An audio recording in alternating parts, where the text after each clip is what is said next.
Boa noite a todos! Bem, centenas de milhares de ucranianos estão tentando ir para a Ucrânia. Ou melhor, ao contrário, estão saindo da Ucrânia. O poder está mudando novamente na Ucrânia, com planos de renovar o gabinete de ministros, o primeiro-ministro e outros cargos.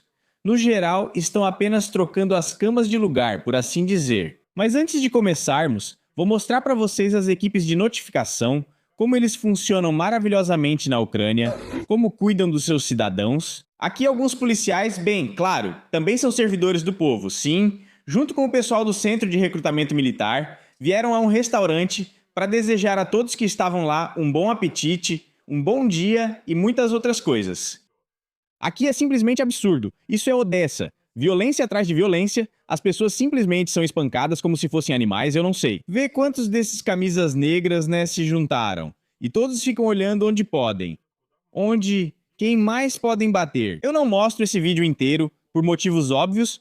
O YouTube não gosta desse tipo de coisa. Mas você pode assistir no meu canal, usando esse código QR aqui. É só apontar a câmera do seu smartphone ou tablet para ele e você vai direto para o canal no Telegram. Se você está me assistindo de um tablet ou smartphone, o link está aqui na descrição do vídeo, é só clicar nele e você vai direto para onde precisa. Bem, essa é uma notícia meio triste, mas tem uma notícia muito mais impactante, muito mais interessante e realmente positiva que vai te encher de patriotismo agora. A questão é que o parlamentar ucraniano, o maior intelectual de todos os tempos e povos, Jian Beleniuk, estreou no MMA e venceu um adversário de Israel. E, aparentemente, tudo isso parece ótimo para nós, mas depois lemos que Beleniuk tem 35 anos e venceu um campeão que tem 53 anos. Bom, para ser sincero, eu nem queria comentar isso a princípio, mas vou ter que fazer isso porque os atletas geralmente usam esse tipo de coisa para promover o próprio ranking. Ou seja, se você começa lá de baixo, faz um acordo com algum lutador de baixo nível. Então olha, 53 anos, talvez ele tenha sido um super campeão aos 25 anos, mas agora tem 53 anos. Você já está contra o jovem Beleniuk, que era mais um lutador de luta livre do que um lutador de verdade, mas mesmo assim não tem muita chance. E eu encontrei mais um vídeo, onde mostra como esse mesmo Beleniuk vence uma campeã olímpica de futebol. Aqui também temos algumas imagens secretas. Veja como ele faz isso com maestria. Certo, vamos desligar o som porque aqui não está muito bom.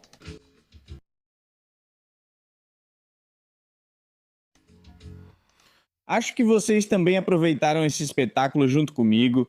Aqui eles fazem do jeito certo. Enfim, neste país tudo é maravilhoso. Portanto, para ver tudo isso com os próprios olhos, as pessoas querem, na verdade, sair da Ucrânia, não ir para lá. Agora formou-se uma fila enorme na fronteira. Obviamente, os cidadãos querem ficar em outro país para, bem, não ver um lutador tão poderoso e, pelo visto, encontrar-se com deputados com menos frequência. Obrigado pelas legendas. Talvez seja algo sazonal, vão me dizer. Mas estamos vendo uma fila de ônibus que se estende por vários, aparentemente, quilômetros. E aqui também é mostrado, as pessoas passam muitas horas em ônibus e carros que as levam para outros países saindo da Ucrânia. Então também há aqui um motivo para refletir sobre o que está acontecendo e por quê. Por que os ucranianos estão tão ansiosos para fugir do país? Talvez porque aqui estejam planejando para nós ainda novas guerras. E aqui Kostenko nos conta sobre algo parecido. É bem provável que essa ameaça possa surgir após a realização das eleições na Federação Russa, especialmente se provavelmente poucos ficarão surpresos se novamente vencer lá o Partido Rússia Unida. O Zelensky na Ucrânia, poucos também ficarão surpresos. Eu sinceramente não sei por que eles falam com tanto sarcasmo sobre a Federação Russa, onde ano após ano vencem Rússia Unida e Putin. Porque na Ucrânia já faz 7 anos que o poder não mudou. Tudo bem se ao menos houvesse alguma mudança, mesmo que fosse trocar 6 por meia dúzia, pois já seria uma reviravolta. Lá, Zelensky seria substituído por Ermak, Ermak por Zelensky, e esses líderes maravilhosos continuariam trocando de lugar entre si. Mas não, nem isso acontece. E disso nem se fala. E Kostenko segue brincando dizendo, vejam como é lá, na Ucrânia tudo é perfeito, grama verde, andorinhas voando e flores bonitas. Kostenko é inteligente e está contando que, de repente, a Rússia junto com Belarus pretende abrir uma segunda frente contra a Ucrânia na direção de Chernigov. Do Putin, mas é claro que para nós isso é uma ameaça. Isso é uma ameaça muito grande, porque vamos precisar reagir a isso, já que nosso contingente, nosso exército, mesmo que agora não esteja totalmente completo em termos de pessoal, está lá segurando esses recursos que existem lá. E se a Rússia ampliar suas forças e começar a preparar reservas, é claro que nossas autoridades terão que tomar decisões. Ou seja, intensificar ainda mais a mobilização. Aqui Kostenko está insinuando circunstâncias sérias, quando provavelmente será necessário reduzir a idade dos obrigados ao serviço militar, quando provavelmente será preciso convocar mulheres. Porque, bem, vocês viram de que maneiras, métodos e tecnologias os homens estão sendo chamados nas ruas. Com esses métodos, em breve não restará ninguém vivo ou saudável e será necessário recrutar mais alguém. Por algum motivo, essa coisa dos contratos com estrangeiros meio que desapareceu, quando ofereciam para alguns estrangeiros, tipo nepaleses, bangladeshianos, sul-americanos, para virem para o exército, para a Ucrânia, faziam uns vídeos impactantes para eles. Eu mostrei para vocês alguns meses atrás, mas algo não deu certo e ninguém veio. Bom, talvez tenha alguns, talvez até algumas centenas, mas quando são necessários dezenas de milhares ou até centenas de milhares, só algumas centenas não ajudam em nada. E, consequentemente, como diz Kostenko, é preciso tomar algumas medidas. Onde vamos buscar reservas adicionais para reagir a isso? Porque agora temos uma frente ativa, na verdade, a principal. Não estou considerando os ataques pontuais deles, como lá na região de Sumi, embora seja grande, não é tão massivo assim lá. Sim, em Velik, continuam ocupando vilarejos. Hoje mesmo vi uma notícia de que mais um foi ocupado. Ou seja, acontece que a pequena frente está se movendo em direção a Sumi. Aqui, provavelmente, Kostenko deveria cuidar dessa questão, deveria se preocupar com isso, se preocupar, na região de Kharkiv, mas o principal é as regiões de Zaporizhia e Donetsk. Se eles formarem novas divisões lá agora, o que eles estão fazendo? Eles estão formando e, por exemplo, abrindo lá a frente de Chernihiv e, se Deus me livre, fizerem um acordo com Belarus, então, claro, essas forças e meios que temos não serão nem de longe suficientes para resistir a eles. Bem, e consequentemente, está se formando, é claro, uma casta de grandes líderes, que não servem, mas dizem aos outros como devem servir. Por exemplo, depois daquele incidente em El Aviv, quando o povo se levantou contra o TCK, de fato, e começou a defender seus direitos. Apareceram absolutamente todos esses defensores, por assim dizer, dos pobres e miseráveis do TCK, segundo eles. Um deles até declarou o seguinte no meu Telegram. Tem um certo cara com o sobrenome Udot, que diz que a rebelião da Ralé contra o TCK deve ser reprimida com o máximo de rigor. A rebelião da Ralé, ou seja, pessoas comuns já estão sendo chamadas abertamente de Ralé. Essa é a casta daqueles que até ontem bebiam cerveja, que ficam na porta da loja e, diante dos clientes surpresos, abrem a quinta ou sexta garrafa de cerveja no meio do dia. Agora eles são os maiores personagens da história da Ucrânia. Agora eles se elevam socialmente acima de todos os outros e podem olhar com orgulho para essa ralé que está lá embaixo, se mexendo em alguma coisa. Garantindo o salário deles através dos impostos pagos, garantindo a segurança de suas famílias ao oferecer suas próprias habilidades militares na linha de frente. Estou falando das pessoas comuns, e essa casta de intocáveis diz que é a ralé que está lutando contra o centro de recrutamento. É assim. Ou seja, aqui já entra bem aquilo que eu já tinha dito antes, na verdade, que quanto mais o tempo passa, mais isso acontece. Esses guerreiros de barbearia se consideram campeões entre os mortais.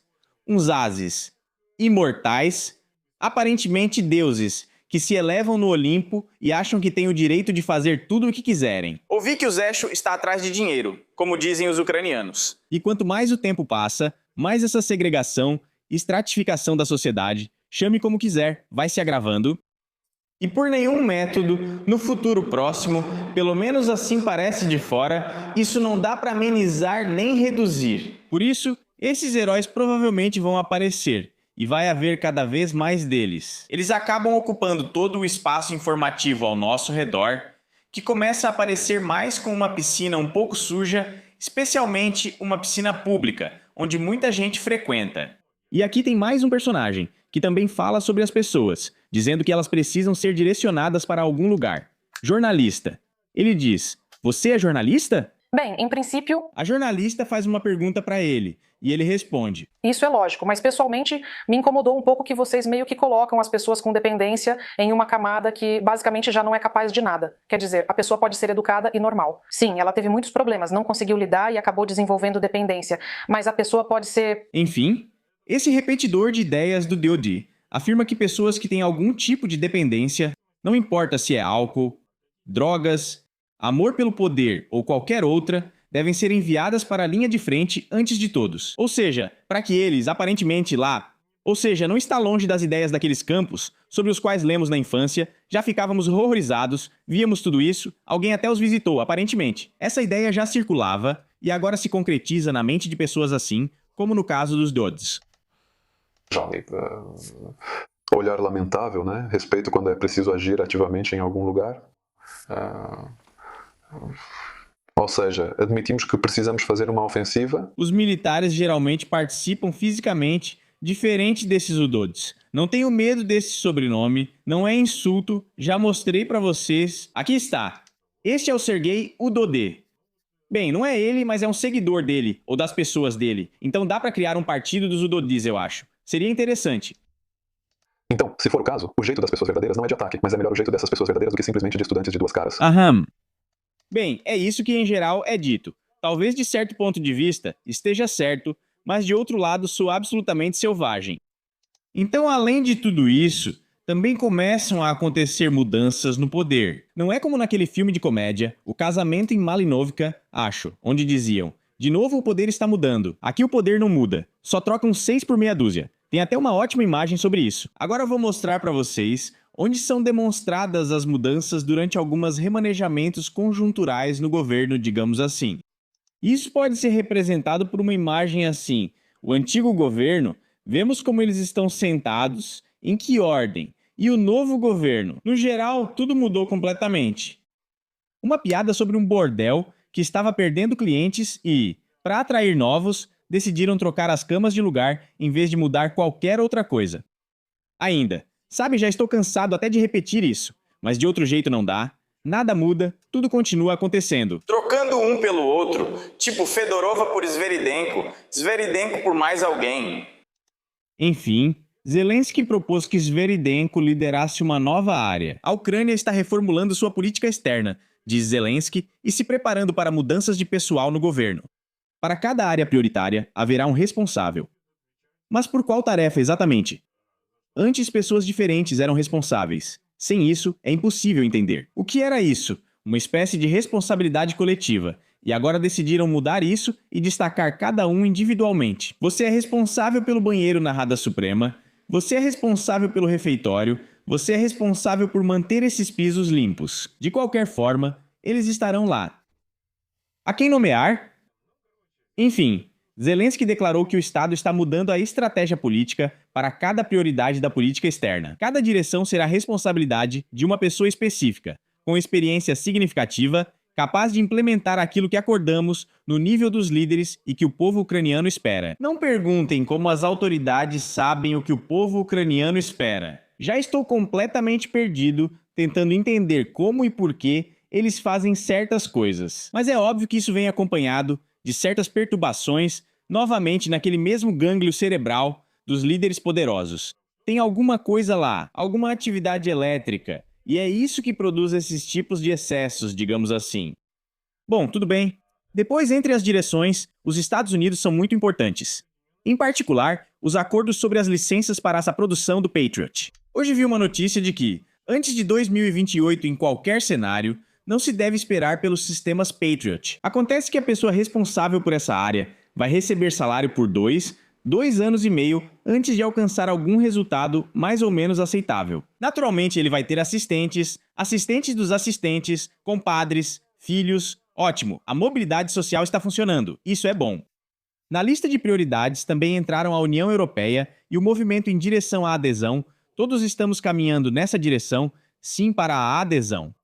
Relações com os vizinhos, antes de tudo com a Polônia, Hungria, a região do Oriente Médio e do Golfo, a China e as organizações internacionais que influenciam as decisões globais.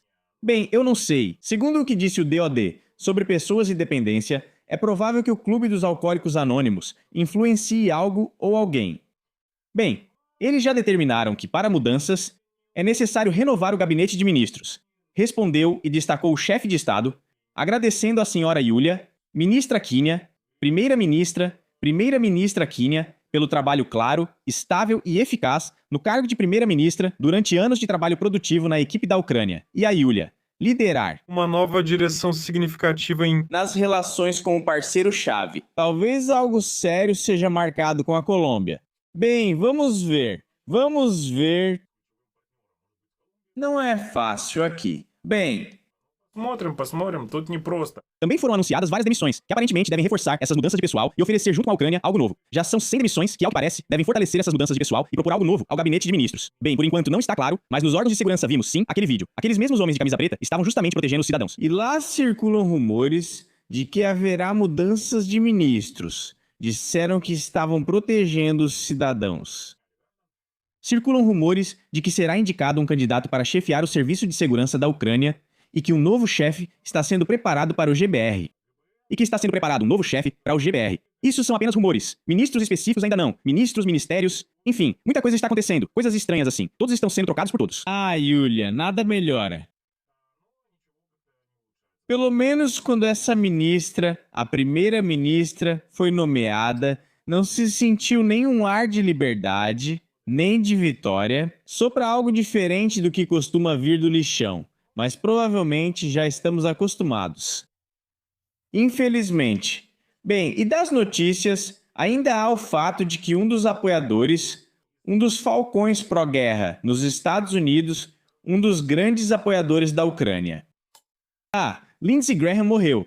Ele tinha 71 anos e, ao que parece, foi um ataque cardíaco. Isso já diz muita coisa, mas literalmente um dia antes de sua morte, ele visitou a Ucrânia, cumprimentou Zelensky e mexeu em várias coisas, quero dizer, drones. E de repente aconteceu esse caso. Agora vão surgir várias teorias da conspiração aqui. Muita coisa vai acontecer, pode apostar. Pode apostar. Agora deve começar uma enxurrada de investigações sobre onde ele esteve, e talvez encontrem até um cartão de visita do Putin em algum bolso.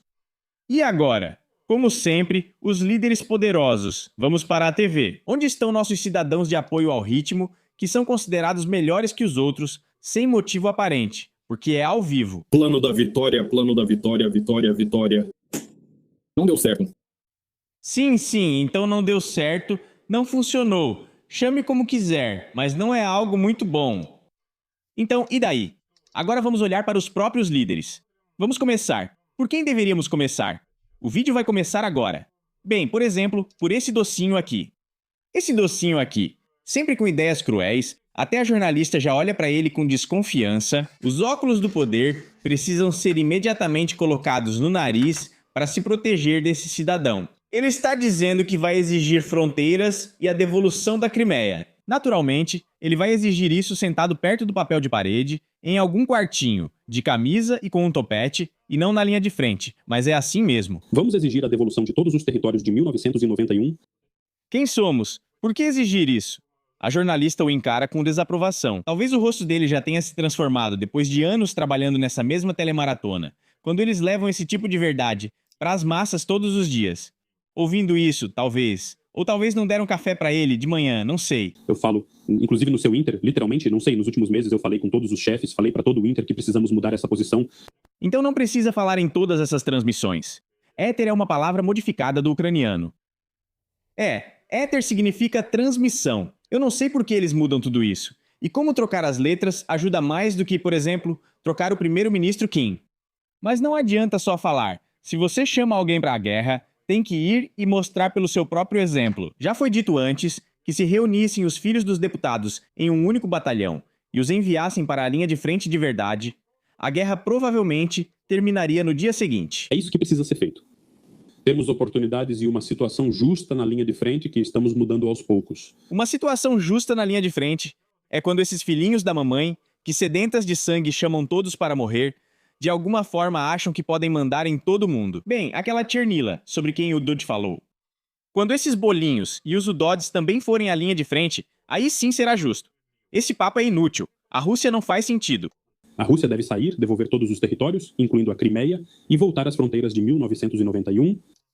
Resumindo, na opinião dos bolinhos, a Rússia provavelmente deveria fazer as malas e se mudar para algum lugar. E o território liberado deve ser liberado de novo para esses mesmos bolinhos.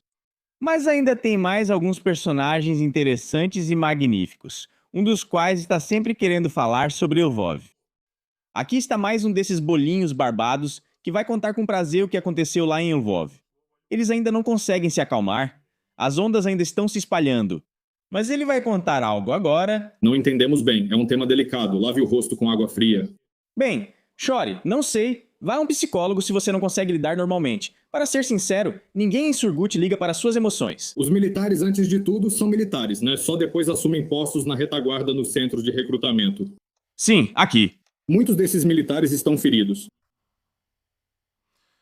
Resumindo, até o computador não aguentou, desligou o som desse personagem e ficamos sem a opinião valiosa dele. Bem, acho que vocês entenderam o que esse sujeito excêntrico quis dizer. Então é isso? Bom, vamos encerrar por aqui. Não se esqueçam de se inscrever no canal. Até mais, pessoal. Legendas.